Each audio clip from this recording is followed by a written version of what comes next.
Dobrý deň, vítajte na kanáli Baba Yaga Tarot. A dnes máme takú zvláštnu tému, že hodíme sa k sebe, čiže pýtame sa, či sa náš partner k nám hodí, hej, inými slovami povedané. A sú to také dva balíčky, takéto hodinky, skôr pracovné, a druhé sú také skôr na kávu by som si vzala. Takže porozmýšľajte a môžeme ísť na to. Takže číslo 1, číslo 2. Tak, a ideme na číslo 1.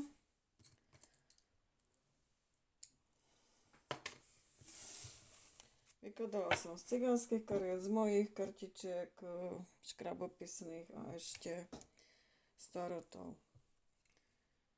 Takže v cigánskych vyšlo trezor, alebo bohatstvo, hojnosť, rodinný krb, tu sú takí šermiari, hej, ako keby súboj, zlodej a peniaze. To sú dva typy cigánskych kariet, preto vyšlo, aj tu vyšli peniaze, aj tu vyšli peniaze. Aj v minulosti, aj v budúcnosti. No, takže z tohoto prvého riadku by som povedala, že je tu nejaké zázemie, aj čo sa týka majetku, aj čo sa týka rodinných takých istôt, rodinného zázemia, ale bohužiaľ je tu rozpor. Je tu taká energia, ako keby proste partneri sa neustále hádali a tým sa pripravujú o energiu, čiže prichádzajú o ďalší majetok v budúcnosti, lebo energia sú peniaze, hej. Čiže míňajú svoju energiu na to, aby sa hádali, namiesto aby tú energiu vložili do zveľaďovania toho majetku alebo tých hodnot, ktoré už majú. No, potom z mojich kartičiek tu vyšlo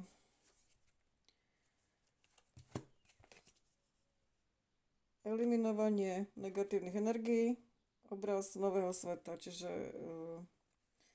mám tu také dva odkazy, že potrebujeme dať negatívne energie preč z nášho života, pretože nám to ubližuje, a obraz nového sveta. Čiže ako keby sme chceli odstrániť to zlé, čo bolo, a začať na novo. A druhá kartička, vďačnosť. Buď vďačný za to, čo máš, dostaneš toho viac. Tak toto funguje.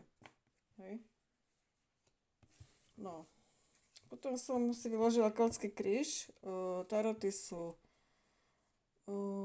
zlatá cesta, alebo zlaté dobrodružstvo, Golden Journey, tak.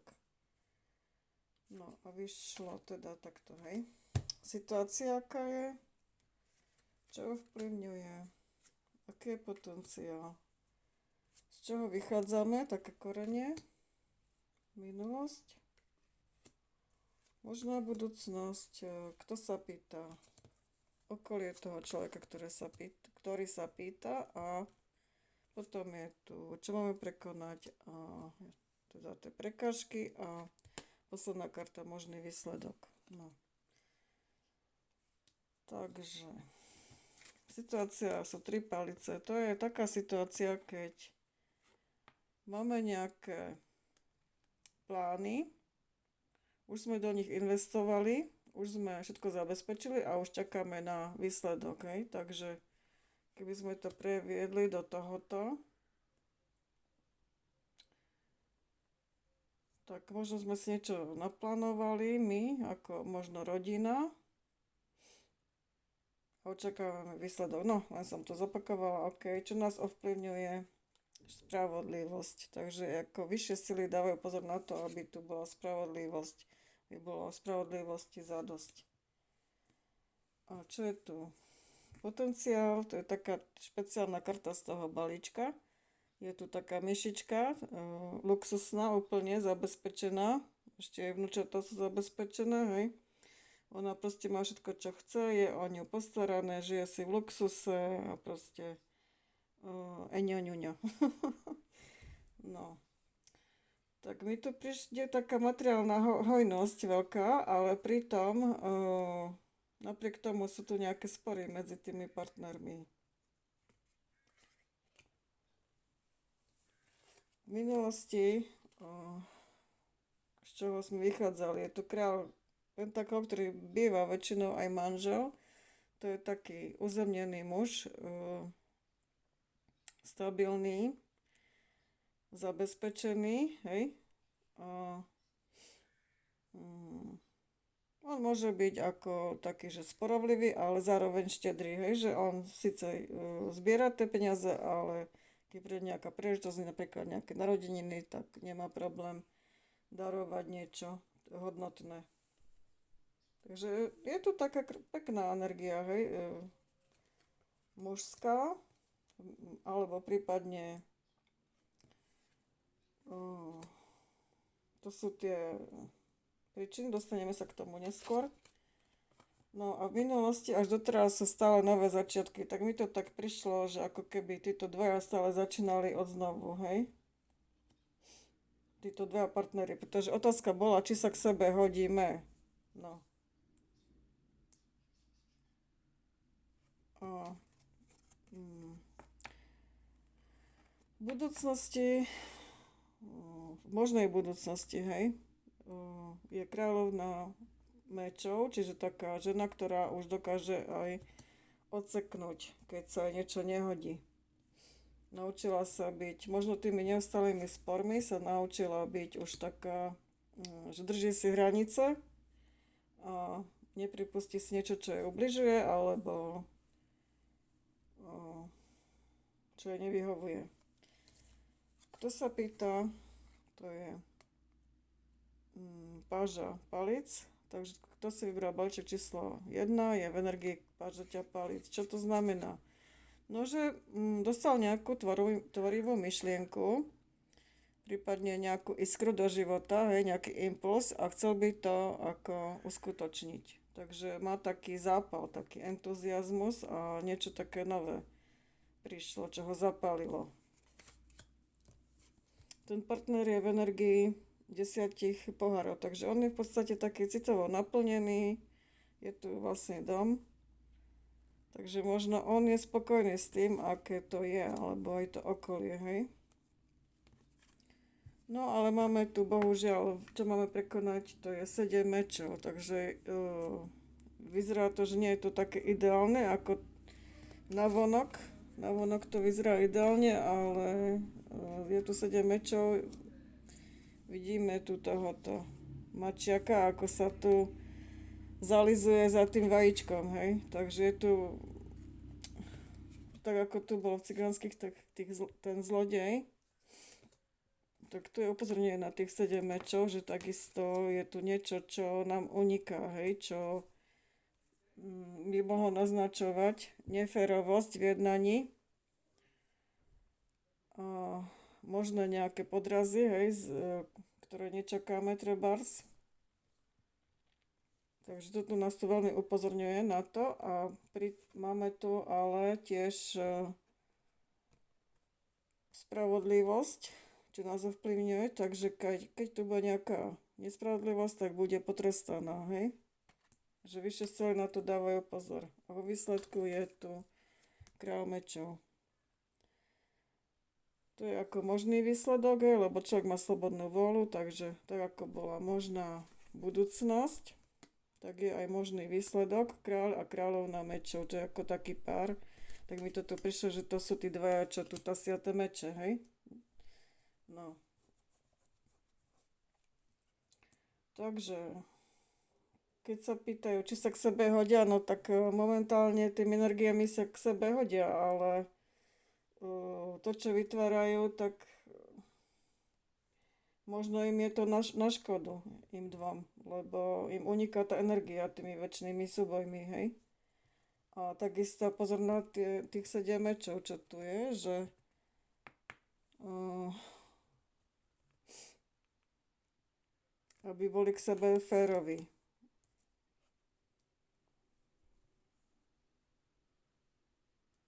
To je škoda, pretože je tu taký krásny potenciál proste úplného naplnenia. No ale hovorím, keď sú také vážne tie rozpory medzi nimi, treba si ináč predstavujú, kde investujú majetok alebo niečo také, tak vlastne tie rozpory sú ako osudové, fatálne, hej? No. Ale to je samozrejme na vás, to ja všetko uh, ako chápem a takisto chcem upozorniť, že toto je všeobecný výklad, tak prosím, berte to s rezervou. A berte len to, čo vlastne by ste si mysleli, že toto je o mne, ale ostatné nie, hej? Premýšľala som, že či tu nemôžu byť zásahy zvonka, pretože tých 7 mečov častokrát na to ukazuje, že tu zásahy zvonka, hej, že tu niekto prišiel, aby nás okradol. No ale keďže som sa pýtala, otázka bola, že či sa hodíme k sebe, tak skôr by som povedala, že to sú tie vnútorné rozpory. Nie, že niekto príde a niečo nám zoberie, ale že to je medzi tými dvoma. Takisto na konci tohoto balíčka je rytier mečov, takže to je ozaj o tých rozporoch. Takže tuto si to treba vykomunikovať v prvom rade, hej. Oni možno majú nejaký spoločný projekt a teraz ešte nie je dokončený a teda či ísť do toho spolu alebo už nie. Hej, no hovorím, to sú také vážne veci, že berte to prosím s rezervou. Ja len hovorím, čo vidím. Toto je všeobecný výklad, takže naozaj by som nechcela byť dôvodom nejakých hádok alebo niečo takého, hej.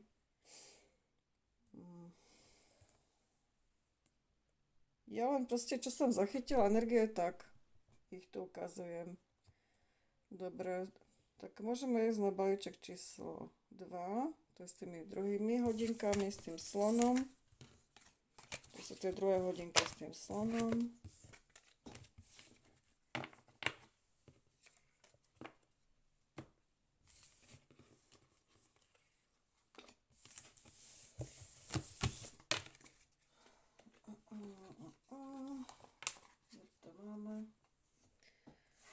To máme. Takže takýto slon. No, cigánske. Takže hneď prvá karta vyšla. Rozpory v tom vzťahu. Tu je nevesta otočená k ním chrbtom a číta si nejaké správy.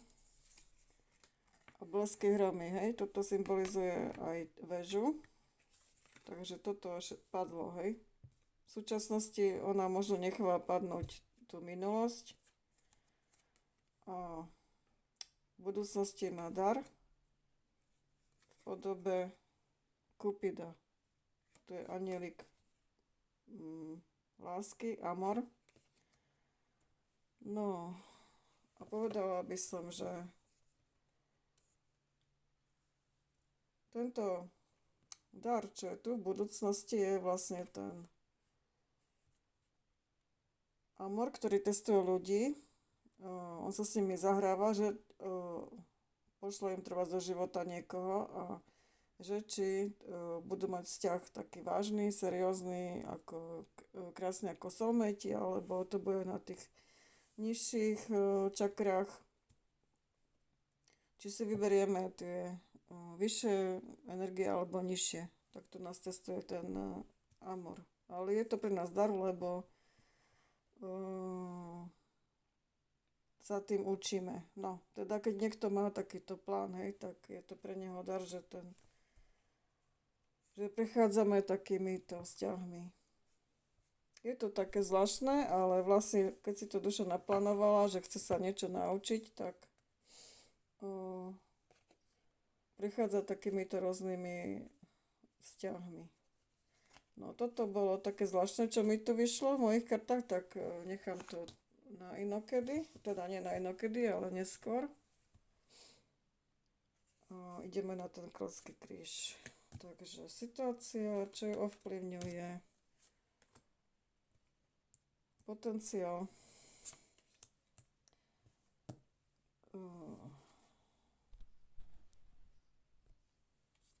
korene, minulosť až doteraz, možná budúcnosť. Kto si vybral tento balíček, to je jeho karta, okolie,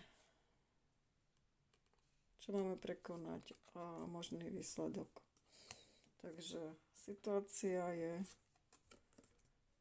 9 pohárov, čiže naplniť najprv sama seba láskou, sebaláska, hej, vedieť svoju hodnotu, dávať si sám sebe pozornosť, energiu, starostlivosť. To je ako tá situácia, ktorá tu je teraz, lebo pravdepodobne ona prešla takými neveľmi príjemnými vzťahmi,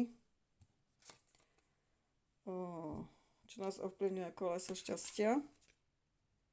Takže vlastne to koleso šťastia nám pomôže, keď my sa dostaneme do tých správnych energií, do tej sebalásky. Takže nás posunie na krajšie úrovne. Potenciál veľkňažka,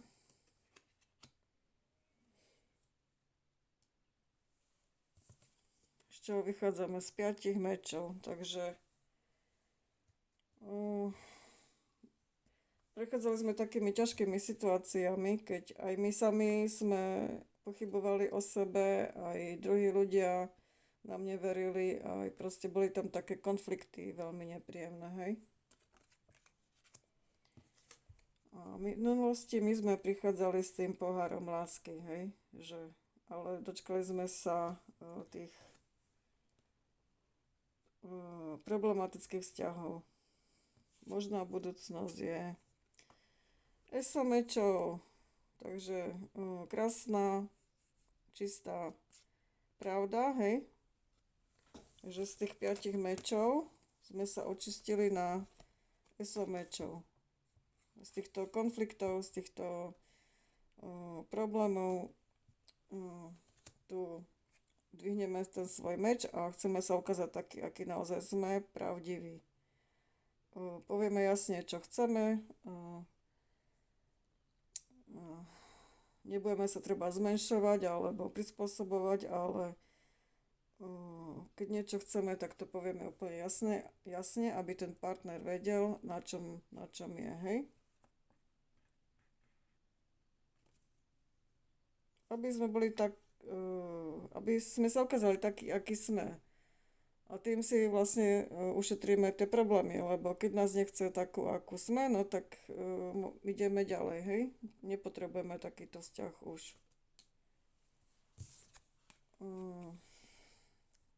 Kto si vybral balíček číslo 2 je v energiách. Rytiera mečov, takže to už je taký rázny človek, ktorý odsekáva to, čo k nemu nepatrí.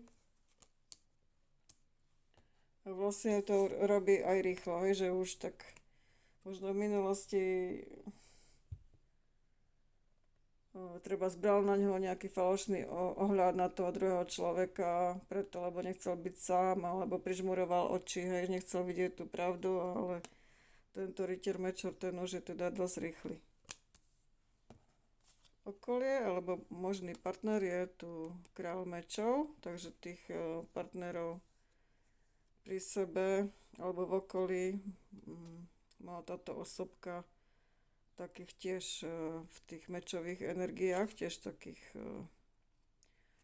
skôr chladnejších, rozumových, no možno aj teda boli v nejakom spore, keď je tu tých 5 mečov v minulosti. Čo máme prekonať?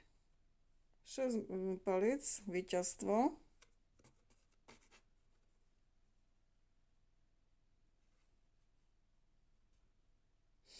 A keď ešte sa pozrieme na možný výsledok je cisár. No tak keď to porovnáme s tými cigánskymi kartami, tak tu vlastne nás testuje ten Cupid, ten Amor. No a našim víťazstvom je, keď sme takí osvietení, čiže keď máme vzťah, tak skôr tú sexuálnu energiu používame na vyššie ciele. Nie na nejaký nízky chtič, ale na tvorenie nejakého treba zázemia, alebo detí, alebo na nejaké vyššie energie, ako keď je tu tá kňažka, tak vlastne stiahuje si tie informácie z tých vyšších od vyšších síl, čo mu vlastne nasvedčujú aj tie moje karty potom. Mne najprv nedávali zmysel, tie moje napísané, ale až keď vyšla tá kňažka, tak až potom som pochopila. Lebo je to 7. čakra, napojenie na zdroj a channeling, hej, takže vlastne všetkými tými peripetiami, čo ona prešla, tak ako keby sa dostala na tú vyššiu úroveň, alebo má to teda v potenciáli, že premení tú sexuálnu silu na tú na tie také, že ju preniesie do tých vyšších čakier a vlastne sa napojí na tie vyššie sily a dokáže potom šanelovať a napájať sa na zdroj. No a druhá kartička moja bola prírodné bytosti, stromy, iniciačné rastliny. Takže vlastne, aby ona toto mohla robiť, tak musí byť aj uzemnená, hej, chodiť do prírody a napájať sa aj na tie prírodné bytosti, nie iba na vyššie energie, ale aj na zem. No a keďže nám vo výsledku vyšiel Emperor, tak ona už keď je takejto svojej sile, dá sa povedať, že je taká pravdivá, miluje samu seba, hej. Miluje samu seba. Pozriem, či je tu niekde kartička, že by tu bola. No vlastne ide s tou ponukou lásky, áno, takže nie iba o seba, ale aj ide s ponukou lásky, takže je tam vyrovnaná tá aj prijímanie, aj dávanie. Takže už je vo svojej sile, tak vtedy k nej prichádza ten cisár, ktorý je osvietený. Hej. No a potom také prekvapenie to prišlo, že pod tou kartou, ktorá bola na spodku, je karta veľkňaza. Takže vlastne to je ten človek, ktorý sa k nej hodí. Hej. Ale až keď ona to zvládne, až keď dokáže byť vo svojej sile, dokáže byť pravdivá, taká, aká je, tak vtedy k nej prichádza veľkňaz. No. Je to jasné, že ku veľkňažke a ku veľkňazovi sa hocikto nehodí. Keby napríklad tu bol nejaký taký konzervatívny král zeme, hej, a teraz ona by tam sa niekde napájala, hej, na vyššie sily, a tak on by si asi ťukal na čelo. Hej, keby proste bol úplne iba tak materiálne založený. To len hovorím ako príklad. Takže tento druhý balíček je taký pre mňa taký krajší, dá sa povedať. Ale to neznamená, že je ľahší, ako v tom zmysle, že takisto je tu práca na sebe, pardon. Aj v prvom balíčku tam bolo práca na sebe v tom zmysle, že napriek materiálnemu nejakému zázemiu, tak treba si zastať samu seba, a keď mám byť v neustálých hádkach, tak radšej pôjdem od toho prečej. A tu takisto, keď som vo vzťahoch, ktoré proste mi nevyhovujú, sú tu nejaké rozpory a tu dievčatko plače, hej, tak radšej idem od toho preč. No.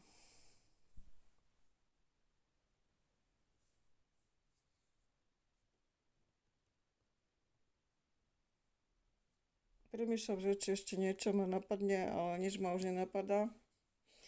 Len to, že vám držím palce, kto si vybral aj prvý, aj druhý balíček, tak vám držím palce, aby ste to zvládli, túto prácu na sebe. Keď sa vám tento výklad páčil, tak mi prosím dajte to vedieť, buď lajkom, alebo komentom, alebo odberom. Budem veľmi vďačná za túto spätnú väzbu a uvidíme sa na budúce, alebo skôr počujeme sa na budúce. Ahojte, majte sa pekne.